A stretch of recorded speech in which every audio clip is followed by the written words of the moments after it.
전능하신 하나님, 만왕의 왕이신 우리 하나님을 이 시간 기쁨으로 감사함으로 찬양하며 고백하고 싶습니다. 주님만이 왕이십니다. 아멘.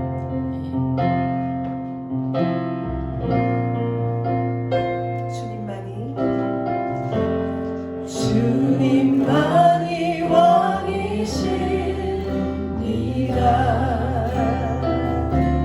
주님만이 왕이십니다.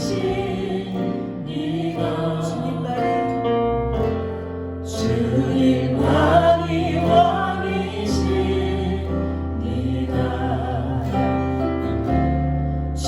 주님만이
바로 우리가 예배드리는 이곳에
정결한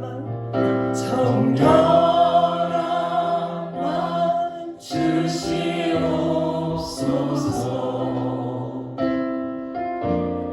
오 주님 정직한 영을 새롭게 하소서. 정직한 영을 새롭게 하소서. 다시 한번 고백합니다. 정결한 마 주시옵소서. 오 주님 정직한 영을 새롭게 하소서. 다시 한번 고백할까요? 정결한 마 주시옵소서. 오 주님 정직한 영을 새롭게 하소서.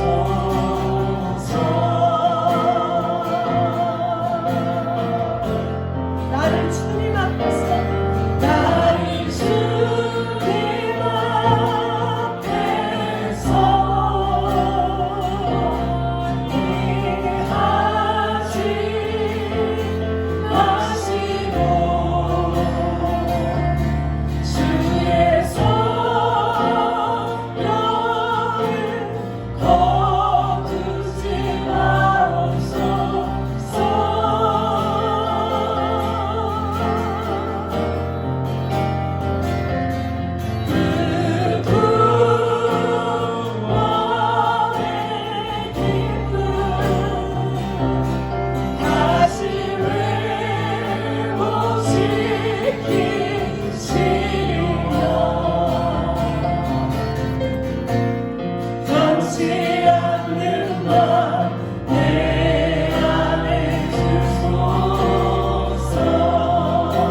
앞에서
다윗을 잠깐 생각해 봅니다. 우리 하나님의 마음에 합당한 우리 다윗이요, 정말 이 찬양의 가사가 여러분 정말 믿겨지십니까? 그 고난 가운데도 주님만을 바라보고 찾았던 이 다윗이요, 왜 이렇게 나를 주님 앞에서 멀리하지 마시고 주의 성령을 거두지 마시옵소서, 이런 찬양의 가사를, 이런 고백을 했을까요? 그 다윗이 제가 병원에 다녀온 이후로 되게 몸의 어떤 변화에 민감합니다. 지금 여기가 아프다, 지금 여기가 또 아파오네, 여기가 아직 뭐가 문제가 있는 것 같네. 굉장히 예민해요. 아침에 이런 생각을 한번 해봅니다. 우리 몸의 작은 이만큼도 우리가 변화에 이렇게 민감한데 우리 안에 성령으로 채워지지 않은, 정말 그것에는 우리는 너무너무 둔감한 우리의 모습을 보게 됩니다. 다윗이 이런 마음이지 않았을까요? 그 주님으로 가득했던 다윗이 죄를 짓고 나서 그 안에 가득하지 못한 이 성령에 충만하지 못함에, 갈망하지 못함에 그냥 견딜 수 없어 하는 그런 다윗의 고백 같습니다. 이런 고백이 오늘 하나님을 예배하는 우리 모두의 심령에 이 고백이 이루어지기를 주님의 이름으로 축복합니다. 네. 찬양합니다.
점점점 우리 주님은 내 안에 살아서 역사하실 줄 믿습니다. 네, 지금 우리 교회가 아마 더더욱 주님으로 채워지는 매일매일인 것 같습니다.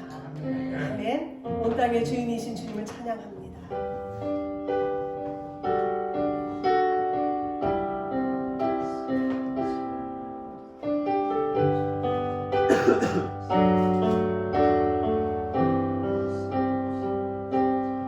온 땅의 주인 되신 주님이 내 이름 아시며 상한 돌보네.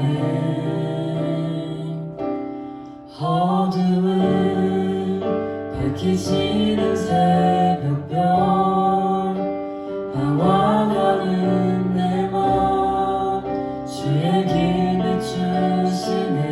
함께 고백합니다. 온 땅에 주인 되신 주님이 아멘이십니까? 내 이름 아시며 사랑만 돌보네. 어둠을 밝히시는 새벽별 방황하는 내 맘 주의 길 비추시네. 나로 인함이 아니 주가 행하신 일로 나의 행함이 아니 오직 주로 인하여 나는 오늘 피어나 지는 이름 없는 꽃과 예 주님 바다의 이름 파도 안개와 같지만 주는 나를 붙드시고 부르짖음 들으시며 날 귀하다 하시네. 주님은 나의 죄를 보시고 사랑의 눈으로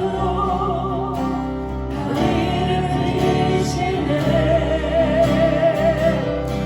바다를 잠잠하게 하시는 내 영혼의 폭풍 고요해 하시네.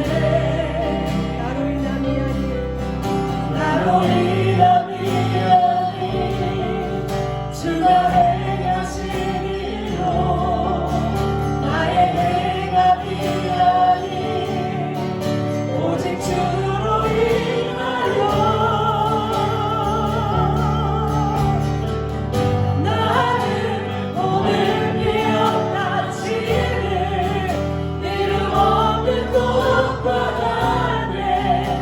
바다의 이름 파도 안개와 같지만 주는 나를 붙드시고 부르짖음 들으시며 날 귀하다 하시네. 나는 오늘 피었다 지는 나는 오늘 피어나지는 이름 없는 꽃과 같네. 바다의 이름 파도 안개와 같지만 주는 나를 붙드시고 부르짖음 들으시며 날 귀하다 하시네.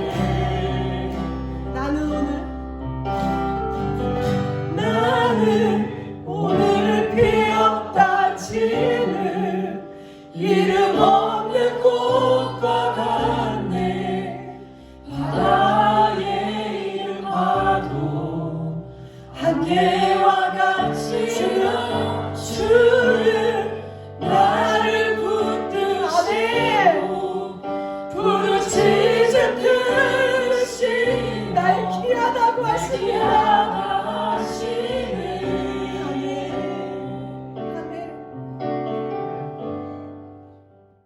보통 누가복음 16장에 있는 부자와 거지 나사로 이야기하면 19절부터 이렇게 시작되어집니다. 그리고 아마 모든 성경이 19절 그 앞에 그 동그라미가 쳐져 있을 것입니다. 그러죠?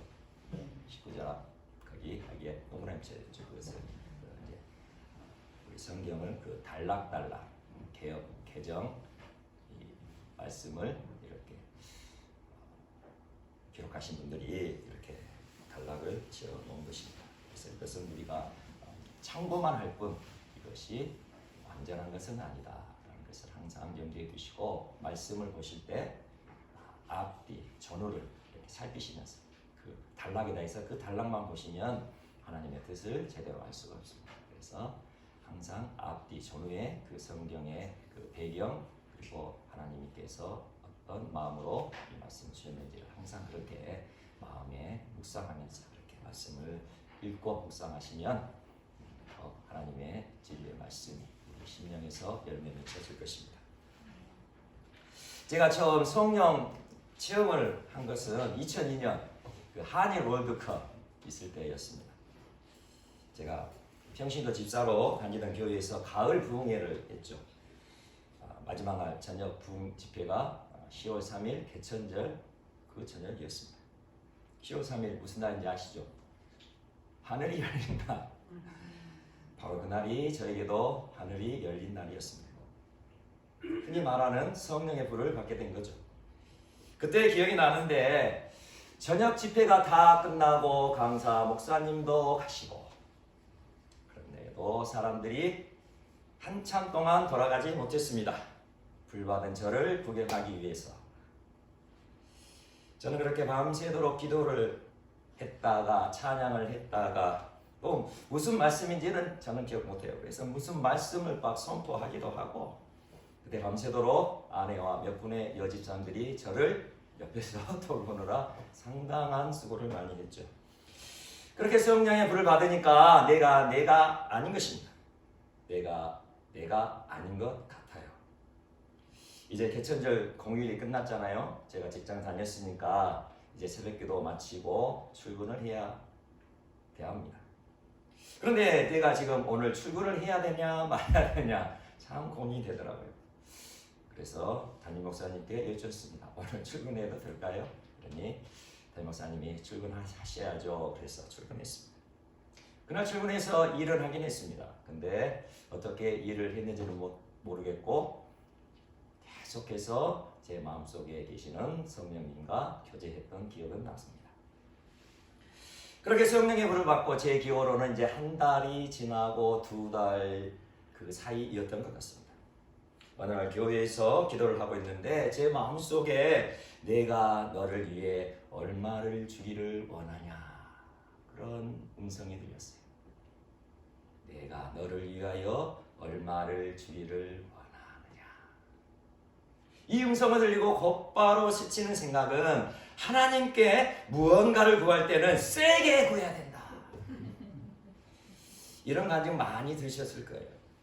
굉장히 이렇게 경제가 어렵고 재정적으로 어려웠는데 그렇게 힘들게 살다가 참 1,000만 원만 주시면 좋겠다. 1,000만 원만 있으면 참 좋겠다. 그렇게 계속 기도했는데 기적처럼 1,000만 원을 받았다. 그리고 이 간증 후에 이렇게 덧붙이죠. 그때에 1,000만 원이 아니라 1억 원을 구했으면 제가 믿음이 없어서 그때 1억 원을 구했으면 그때 1억 원 받았을 텐데 제가 믿음이 없어서 그랬어요. 여러분 믿음을 가져야 됩니다. 믿음을 가져야 돼요. 이런 간증 들었던 생각이 저에게 난 거예요. 저는 성령 체험을 하기 전에 이런 비전을 품고 있었습니다. 1997년도 무슨 일이 일어났죠? IMF죠. 외환위기가 일어났죠. 이런 외환위기를 겪으면서 초등학생 아이가 이제 학교를 마치고 갈 데가 없는 거예요. 그래서 오후 내내 폐허가 된 건물에서 노는 거예요. 그러다가 오후 늦게 이제 할머니가 일을 마치고 오시는 길에 그 아이의 이름을 부르니까 그 폐허 속에서 기어 나오는 아이를 제가 TV에서 목격했습니다. 우리나라 이야기입니다. 그래서 저는 이런 비전을 품었어요. 나중에 하나님께서 저에게 큰 사업을 일으키셔서 돈을 많이 버리면 그렇게 어려운 아이들, 이제 유치원부터 초등학생들, 중고등학생들까지 아이들을 돌봐주고 공부도 시켜주고, 지금으로 보면 다음 세대 복지센터를 세우고 싶다는 소원을 가지고 계속 기도하고 있었습니다. 꿈도 야무지게 국내에서, 만약 순천이었으니까 순천 한 군데뿐만 아니라 각각 지역마다 서울, 부산, 광주, 대구, 소도시까지 각 지역마다 그런 다음 세대 복지센터를 세우기를 원했고, 그리고 내 눈을 넓혀 저 회의까지, 힘들게 사는 회의에 그 가난한 아이들까지 다 도울 수 있기를 그렇게 바라며 아주 엄청나고 글로벌한 비전을 갖고 있었죠. 그리고 계속 기도했습니다. 꿈이니까, 비전이니까 크게 꿈꿔도 괜찮잖아요. 정말 진짜 그 꿈 이루어지면 얼마나 좋겠어요. 그래서 저는 하나님께 구할 때는 세게 구해야 된다는 그 생각과 함께 저의 이 원대한 비전을 다하여 마침내 하나님께 액수를 제시했습니다. 지를 때 확실하게 지르자. 얼마를 하나님께 구했을까요? 여러분 같으면 만약 그런 비전을 내 마음속에 품고 있고 하나님께서 어느 날 찾아오셔서 내가 너에게 얼마를 주기를 원하느냐 그렇게 물으셨다면 과연 얼마의 돈을 하시겠습니까? 예? 안 집사님, 예? 100억. 예. 우리 김은희 집사님 100억. 엄청난 그 목표이십니다. 제가 마침내 하나님께 구했어요. 하나님, 저에게 100조를 주세요. 이분들이 놀라지도 않으시네요. 다들 그 정도는 갖고 계시죠? 지금 순천 국가정원에서 우아하게 헤엄차리는 100조를 주라는 것이 아니라 현금 100조를 주시라 제가 그랬다니까요. 하나님께서 당황하셨어요. 그 뒤로는 한마디도 안 하세요.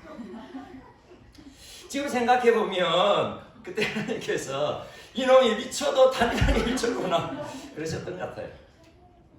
한동안 그렇게 말씀이 없으시니 제가 답답하잖아요. 계속해서 성령님과 그렇게 교제하면서 기도하였는데 아무 음성이 안 들려요. 내가 잘못해도 단단히 잘못했구나 깨닫게 되었죠. 그래서 인터넷에서 조회를 해봤어요. 그때 2002년도 전 세계 최고 갑부가 누군가? 그 최고 갑부는 과연 재산이 얼마인가? 지금의 기억으로는 빌 게이츠, 그리고 그가 가진 재산은 100조보다 한참 아래인 60조인가 80조인가 됐을 거예요. 한번 나중에 시간 되시면 한번 찾아보세요. 제 기억이니까 아마 거의 맞을 것 같습니다. 그때 당시 저는 하나님께 세계 최고의 갑부가 되기를 구했던 거예요. 그랬으니 하나님께서 당황하실 만하죠. 그렇게 해서의 잘못을 깨닫고 며칠 동안을 계속 회개했죠. 계속 회개했습니다. 하나님의 음성이 들리기까지. 그런데 하나님의 음성이 들리기까지는 몇 달이 지난 후였어요. 아주 긴 시간이 걸렸습니다. 제가 부끄러운 이 과거를 여러분들에게 처음으로 고백하는 것은, 이렇게 고백할 수밖에 없는 것은 저의 부끄러운 모습이 오늘 전하게 될 말씀과 아주 밀접하게 연결되어 있기 때문입니다. 오늘 본문 말씀을 보면 바리새인들은 돈을 좋아하는 자들이다. 14절에 그렇게 말씀하고 있습니다. 지금 예수님께서 지금 이 부자와 거지 나사로 이야기를 하는 대상은 돈을 좋아하는 바리새인들에게 지금 하고 있다는 것을 알게 됩니다. 그래서 15절에 예수께서 이르시되 그렇게 시작하시면서 15절에서 이제 31절까지 바리새인들에게 말씀하시면서 그 마지막 결론으로 부자와 거지 나사로 이야기를 하셨던 것입니다. 한 부자가 있는데 지금으로 보면 최고의 명품 옷을 입고 날마다 호화롭게 파티를 즐기며 살고 있었습니다. 그리고 그 부자 집 앞에는 부자의 상에서 떨어지는 것으로 배불리라 하는 거지 나사로가 있었죠. 몸이 상하고 골마 그 진물을 핥아 먹으려는 개들이 올 정도로 몰골은 아주 비참했어요. 그렇게 시간이 흐르고 거지 나사로는 죽었어요. 천국의 아브라함 품에 안겼습니다. 그렇게 호화롭게 즐기던 부자도 때가 되자 그도 아무리 부자여도 때가 되자 죽었고 그 부자는 지옥에서 심한 고통을 당하게 되었습니다. 아브라함의 품에 안겨있던 나사로의 손끝에 물을 찍어 내 혀를 서늘하게 해달라고 그렇게 호소할 정도로 엄청난 고통을 당하고 있었던 부자. 흔히 이 부자가 이렇게 지옥에 떨어져 고통을 당하게 된 것은 거지 나사로가 대문 앞에서 그렇게 구걸하고 고통을 당하고 있는데도 돌봐주지 않고 자신만 호의호식해서 그랬다라고 말하기도 합니다. 물론 그 말이 틀리지는 않습니다. 물론 어려운 이웃을 돕지 않는 것 굉장히 잘못된 일입니다. 하나님께서는 가난하고 어려운 이웃을 항상 선대하고 도우라 그렇게 말씀하셨기 때문이죠. 그런데 오늘 본문 말씀을 보면 호화롭게 즐기던 부자가 지옥에 떨어지게 되고 그리고 그렇게 인생이 비참하였던 거지 나사로가 천국에 들어가 된 이유를 분명하게 가르쳐 주고 계십니다. 오늘 본문 25절 우리 함께 보도록 하겠습니다.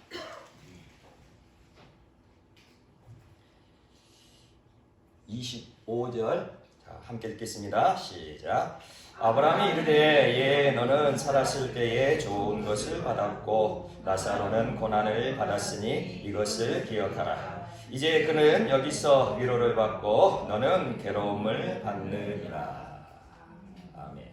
너는 살았을 때 좋은 것을 받았고, 이 말은 누구에게 하는 말이죠? 너는 살았을 때 좋은 것을 받았고, 부자에게 너는 살았을 때 좋은 것을 받았고, 거지 나사로는 고난을 받았으니 이것을 기억하라. 이제 거지 나사로는 천국에서 위로를 받고, 부자 너는 지옥에서 고통을 당하느니라. 우리는 이 땅에서 좋은 것을 받으며 살아가기를 원합니다. 하나님께서 우리들에게도 복을 주시겠다고 약속하셨으니 우리가 이 땅에서 좋은 것을 받으며 살아가는 것을 하나님께서도 원하신다는 것이죠. 그런데 오늘 말씀에서는 부자가 지옥에 간 이유가 좋은 것을 받았기 때문이라 말씀하고 계십니다. 우리가 여기서 헷갈리는 이유는 하나님께서 좋은 것을 주셔가지고 좋은 것 받았는데 그것이 지옥 갈 이유야? 그렇게 생각할 수도 있겠습니다. 그런데 좀 더 정확한 성경 번역은 이 부자가 좋은 것을 받았다라고 이렇게 지금 우리 성경에는 되어 있는데, 좀 더 정확한 성경 번역은 부자가 좋은 것을 선택했다, 그렇게 해석을 해야 맞습니다. 받았다라는 이 성경 언어를 보면 받다라는 의미도 분명히 있습니다. 받다, 이 성경 언어의 헬라를 보면 받다라는 의미도 있지만 환영하다라는 의미도 있죠. 그러니 이 부자는 본문 말씀에서 부자가 좋은 것을 받았고, 그 이야기는 부자는 좋은 것을 환영했고, 다른 말로는 부자는 좋은 것을 선택했고, 이렇게 번역하는 것이 더 정확한 번역일 것입니다. 이렇게 번역이 되니 부자가 지옥에 간 이유가 좀 감이 오시죠? 부자는 항상 자기에게 좋은 것만을 선택했던 사람입니다. 부자는 항상 자기에게 유리한 것만을 선택했던 사람이었습니다. 부자는 항상 자기만을 위해 욕심을 부렸던 사람인 것이죠. 저는 예수께서 돈을 좋아하는 바리새인들에게 말씀하시면서 뜬금없이 18절 말씀을 왜 하시는지 잘 이해를 못했습니다. 18절 말씀 우리 함께 읽겠습니다. 18절 말씀 우리 함께 읽겠습니다. 시작. 무릇 자기 아내를 버리고 작은 데 장가 드는 자도 가능하며 무릇 버림당한 여자에게 장가 드는 자도 가능함이니라. 아멘. 예수님께서 돈을 좋아하는 바리새인들에게 지금 말씀을 하시는데 왜 뜬금없이 자기 아내를 버리고 또 버린다는 여자에게 장가들고 그것이 가늠합니다. 죄라 그렇게 말씀하시는 거죠. 이해가 안 됩니다. 저는 한동안 이 이유를 몰랐습니다. 그래서 제가 한번 생각해 보기에 이 바리새인들이 돈을 좋아하니까 옛날에는 아내를 데리고 올 때 아내가 무엇을 가지고 오죠? 지참금을 가지고 옵니다. 그래서 18절 말씀을 보게 되면 자기 아내를 버리고 다른 데 장가 드는 자도 가능합니다. 그러니까 원래 번처가 있는데 그 지참금을 더 챙기려고 자기 아내를 버리고 다른 여자를 데려올 수도 있겠다 그렇게 생각했죠. 그런데 문제는 그 다음 말씀입니다. 무릇 버림당한 여자에게 장가 드는 자도 가늠합니다. 버림받은 여자, 그 당시 가장 비참한 여자입니다. 그 여자가 무슨 돈이 있어서 지참금을 가지고 결혼을 올 수 있단 말입니까? 그니 제 생각은 잘못된 것이죠.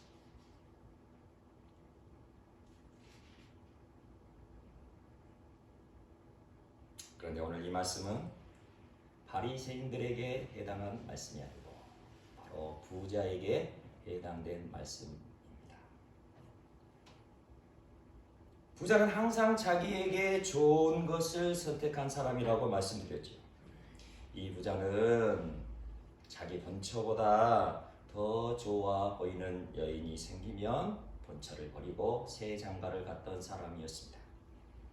그리고 버림받은 여자에게 장가 든 것이 잘못된 일인 줄을 알면서도 가늠하는 죄인 줄 알면서도 자기가 좋아 보이는 여인이 생기면 또다시 버림받은 그 여인을 아내로 맞이했던 사람, 바로 그 부자였던 것입니다. 이와 반대로 거지 나사로는 이 땅에서 고난을 받았으니 천국에서 위로를 받았다 말씀하시죠. 흔히 나사로는 비참한 거지로 살았지만 하나님을 경외하는 마음을 잃지 않았기 때문에 천국에 갔다. 그래서 우리도 힘들고 어려운 일, 고난을 당할지라도 하나님을 경외하는 믿음을 결코 잃어서는 안 된다. 우리의 믿음을 독려하는 말을 많이 들었습니다. 맞는 말씀이죠. 우리에게 고난은 언제든지 닥쳐올 수 있습니다. 우리에게 어느 순간, 어느 때에 어렵고 힘든 고난이 닥쳐올지 모르죠. 그 어떠한 상황에도 그래서 우리는 항상 하나님을 경외하는 믿음을 붙들고 인내하면서 그 고난을 통과해야 할 것입니다. 하지만 지금 거지 나사로의 이야기에서 내가 원하지 않는, 내가 결코 겪고 싶지 않은 고난이 올 때 믿음이 결코 흔들려서는 안 된다는 그 말씀을 우리에게 주시는 것이 아닙니다. 왜냐하면 나사로는 거지를 스스로 선택한 사람이기 때문입니다. 25절에서 이 나사로에 대해서 이렇게 알려주고 있죠. 25절에서 나사로는 고난을 받았으니, 성경 언어에서 이 고난은 부자가 좋은 것을 받았다는 그 반대 의미예요. 이 고난에 나쁜이라는 뜻을 갖고 있어요. 그래서 나사로는 나쁜 것을 받았으니, 이 받았다는 아까 그 의미죠. 나사로는 나쁜 것을 환영했으니, 나사로는 나쁜 것을 선택했으니 이것을 기억하라. 우리에게 지금 예수님이 말씀하고 계십니다. 이제 오늘 말씀의 의미가 좀 느껴지실 것입니다. 부자는 늘 좋은 것을 환영하고 좋은 것만 선택했죠.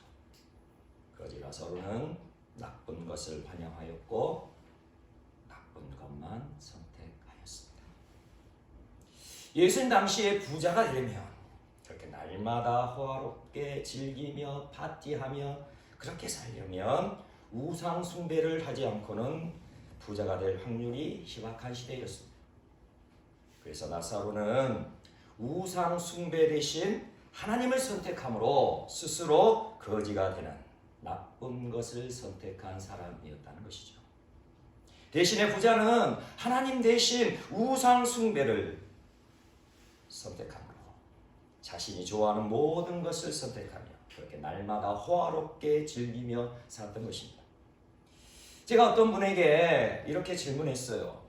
부자가 되고 싶으세요? 거지 라사로가 되고 싶으세요? 여러분들이 지금 이 질문을 받으신다면 어떤 대답을 하시겠습니까? 부자가 되고 싶으세요? 거지 라사로가 되고 싶으세요? 그것은 각자 양심대로 자기 스스로 한번 고백해 보시기 바랍니다. 제가 질문했던 그분은 한참을 망설이다가 부자 라사로가 되겠다 대답했습니다. 부자 라사로. 그렇게 대답하신 그분이 원하는 것이 무엇이었는지는 대충 짐작을 하실 것입니다. 오늘 말씀으로 생각해 보면 그분이 의도했던 의도하지 않았던 부자 라사로는 그분이 말했던 부자 라사로는 결국 이 세상에서 살 때는 좋은 것들만 선택하다가 나중에 죽을 때는 천국 가고 싶다는 이야기일 것입니다. 그러나 성경에서는 부자와 거지 라사로만 말씀하시지 부자 라사로는 말씀하지 않고 있음을 명심하시기 바랍니다.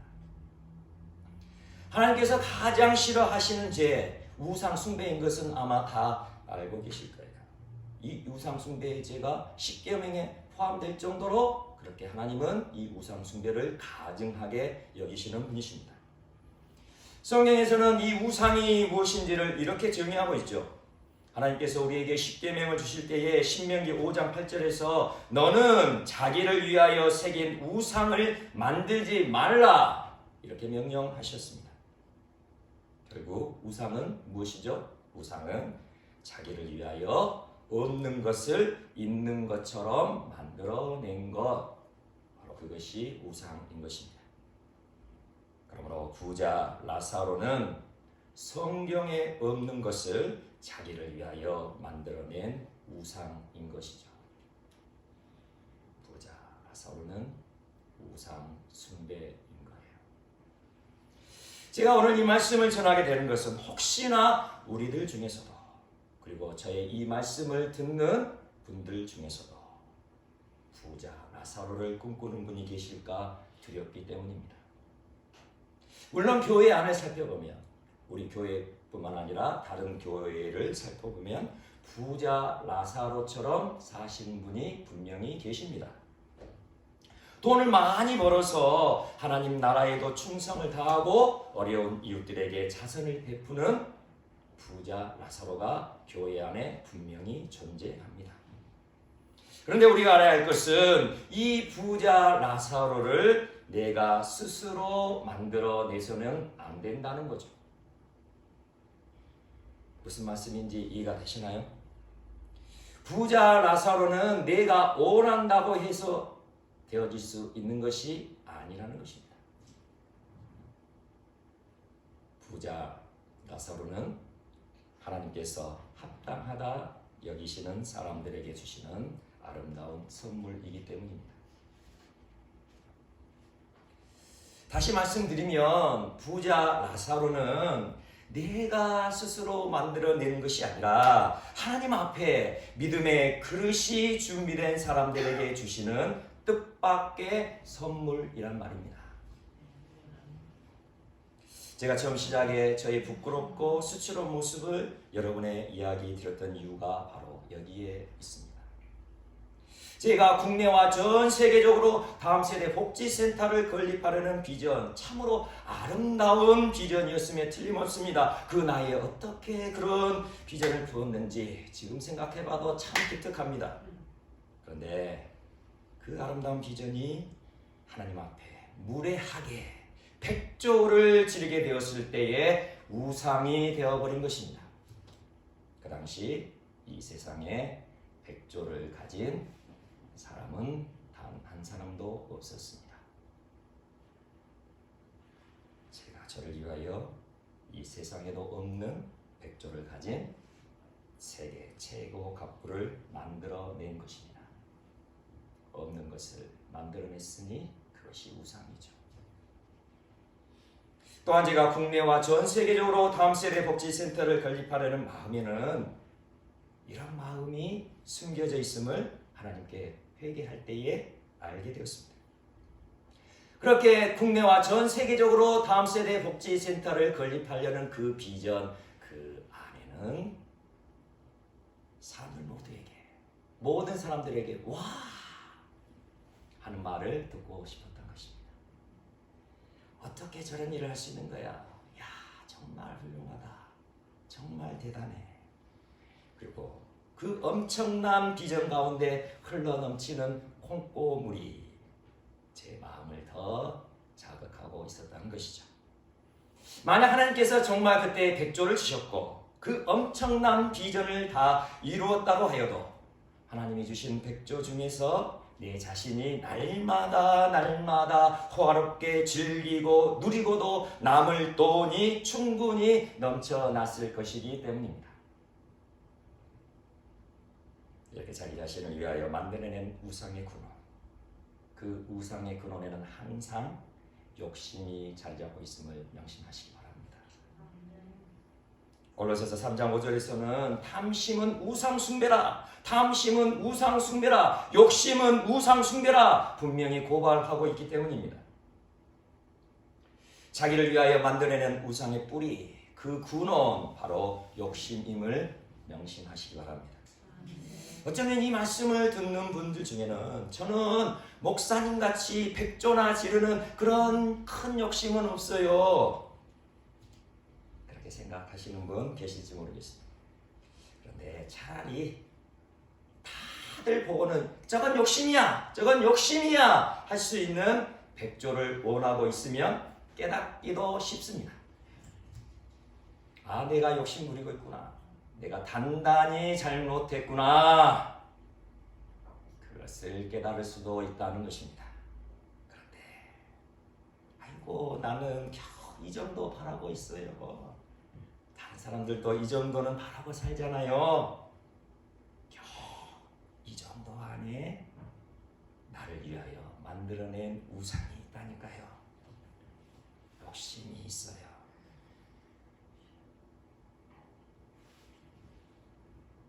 아이고 목사님, 다른 사람들도 이 정도는 누리고 살잖아요. 저는 겨우 이 정도 누리고 살고 있잖아요. 이 정도 안에 나를 위하여 만들어낸 우상이 숨겨져 있다니까요. 숨겨진 욕심이 있어요.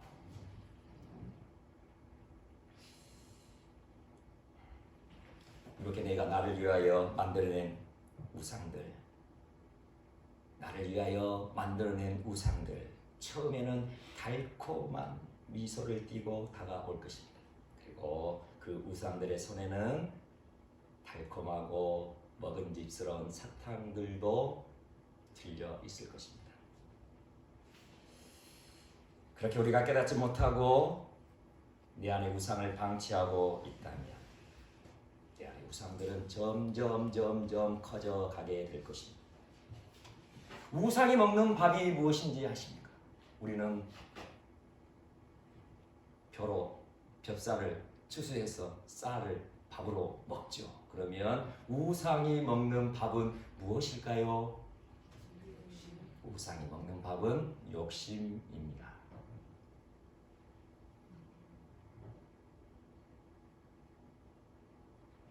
아이고 겨우 이 정도인데요. 다들 그렇게 사는데요. 그렇게 생각하면서 내 마음의 우상을 방치하며 내 마음의 욕심을 방치하면 그 우상들은 점점 살이 쪄 가게 될 것입니다. 키가 크고 커져가면 나중에 그 우상에게 나는 완전히 붙들려서 꼼짝달짝 못할 때가 올 것이에요. 그때가 오면 이것이 우상이구나, 내가 잘못됐구나 깨달아도 소용이 없어요. 그 우상들의 얼굴은 흉측하게 일그러져 있을 것이고 다 공포로 다가올 것입니다. 그 우상들의 손에는 달콤한 맛있는 사탕이 아니라 이제는 큰 칼과 큰 창을 들고 있을 거예요. 그렇게 그들의 창과 칼의 위협 속에 나의 영혼은 피폐해지고 나의 삶은 황폐해져 갈 것입니다. 그렇게 우상에 완전히 붙들려 버리면 회개하고 싶어도 진정한 회개가 터져 나오질 않아요. 입으로는 용서해 주세요, 용서해 주세요. 생각으로는 회개해야지 싶어도 심령이 딱딱하게 굳어져 이미 우상에 붙들려 심령이 딱딱하게 굳어지면 참된 회개가 결코 터져 나오지 않습니다. 그러니 두려운 일인 것이죠. 그러니 이 정도는 요거 정도는 다른 사람들도 다 그런 생각이 들 때마다 내 안에 만들어진 우상이 혹시 있지는 않은지 늘 점검하고 발견되면 바로바로 철저히 회개하시기를 간절히 축원합니다. 그렇게 1,000만 원이 필요해서 그렇게 간절하게 기도해서 1,000만 원이 꼭 필요해서 간절히 기도해서 응답받았다면 얼마나 감사해요. 춤을 추고 하나님 감사해요. 하나님을 기뻐해야죠. 그런데 아이고 그때 내가 믿음이 없어서 1억 원을 구해야 했는데 그것은 믿음을 가장한 욕심입니다. 그 당시에 있어야 할 돈은 1,000만 원이었잖아요. 그렇잖아요. 그 당시에 필요한 돈, 있어야 할 돈 1,000만 원이었어요. 그 당시에 필요하지도 않는 1억 원을 구해야 할 때 그렇게 후회하고 있다면 그 당시 없는 것을 만들어낸 거죠. 그 당시 1,000만 원이 필요했는데 그 당시 필요하지도 않은 1억 원을 구해야 했는데 후회하고 있다면 그것은 없는 것을 만들어냈고 그것은 우상이고 그 우상을 만들어내는 근원에는 욕심이 깔이 들고 있는 것입니다. 욕심이란 항상 내가 좋은 것을 선택하게 만듭니다. 내 안에 있는 욕심은 항상 나를 좋은 것만 선택하게 만듭니다. 좋은 것을 선택하는 사람들은요. 좋은 것을 선택하는 사람들은요. 더 좋은 것이 생기면 어떻게 할까요?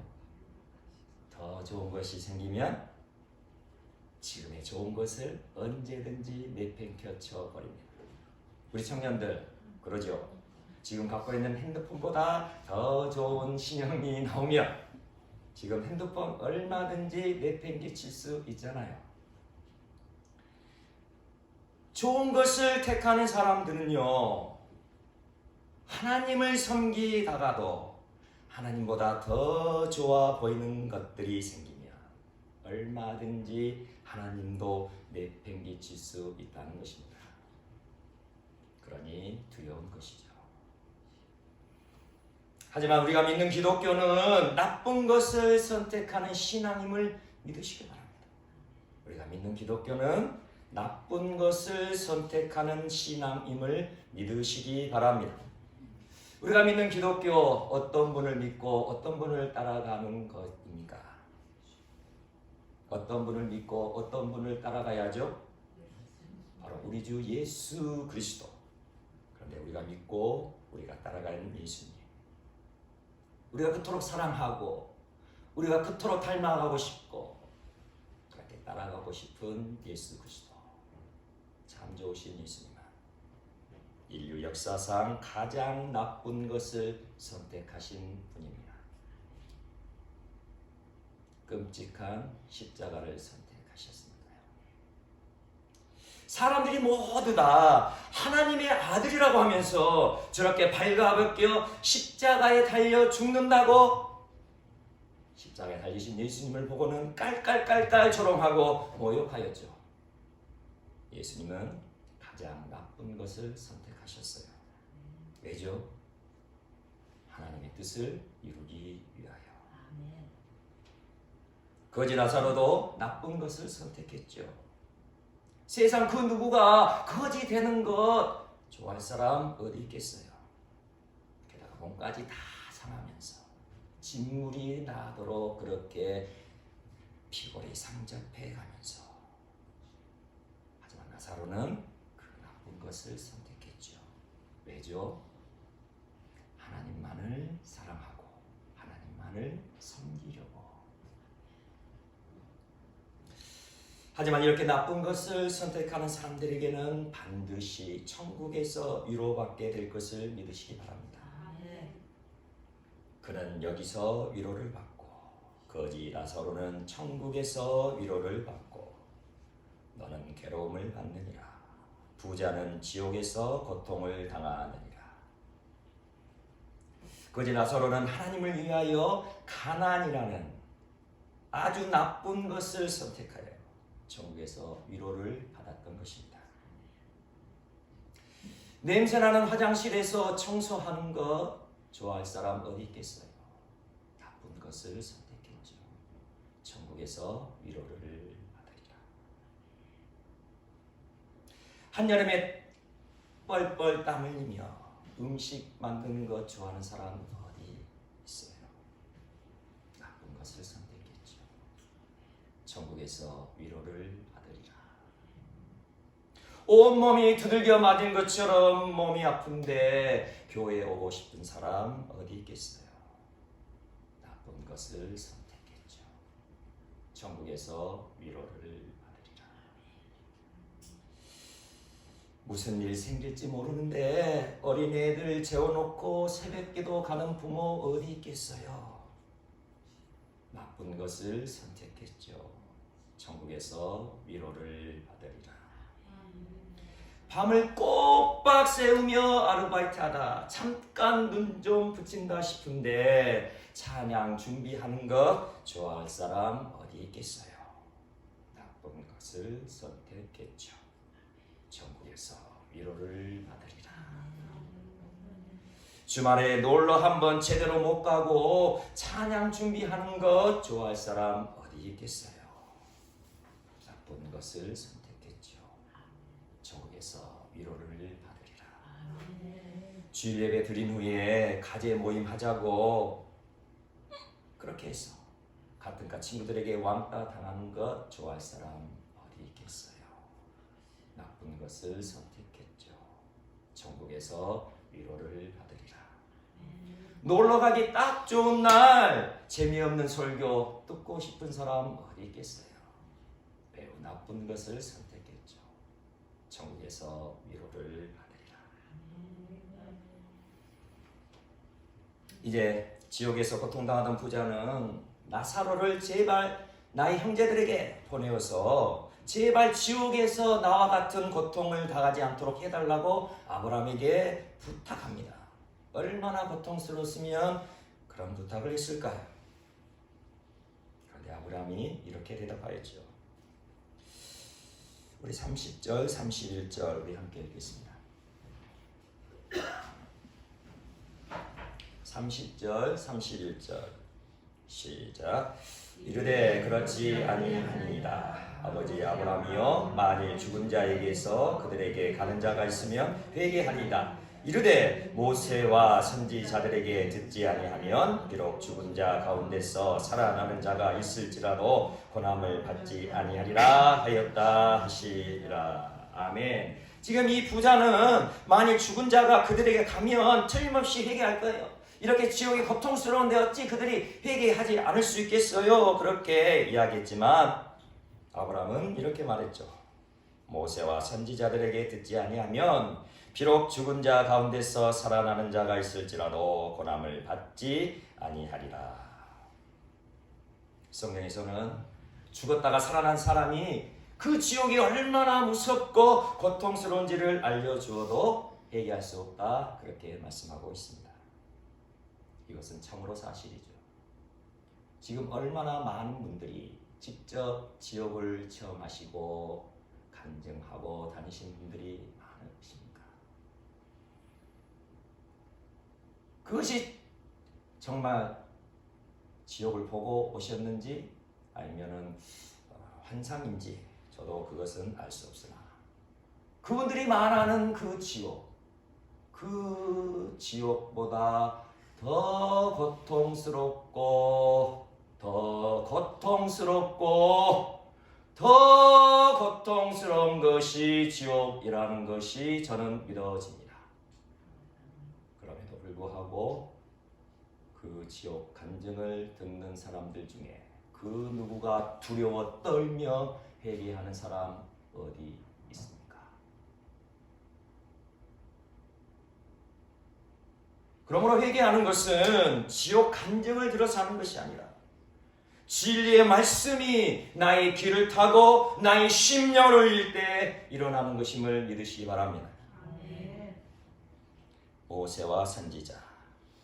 모세와 선지자들에게 듣지 아니하며 모세와 선지자는 하나님의 진리의 말씀을 대언하던 사람들이었죠. 그러므로 회개는 하나님의 진리의 말씀이 들려야 터져 나오는 것입니다. 참된 회개는 하나님의 진리의 말씀을 듣고 깨닫고 내가 죄인이구나 그렇게 깨달아질 때 터져 나오는 것입니다. 그러므로 참된 회개는 성경의 말씀을 있는 그대로 믿으며 성경의 말씀을 살아계신 하나님의 음성으로 받아들이며 그 하나님 말씀 앞에 두려워 떠는 사람만이 할 수 있는 특권이에요. 참된 회개는 아무나 할 수 있는 것 아닙니다. 그렇게 하나님의 말씀으로 인하여 철저히 회개하는 사람만이 하나님 말씀 앞에 두려워 떨며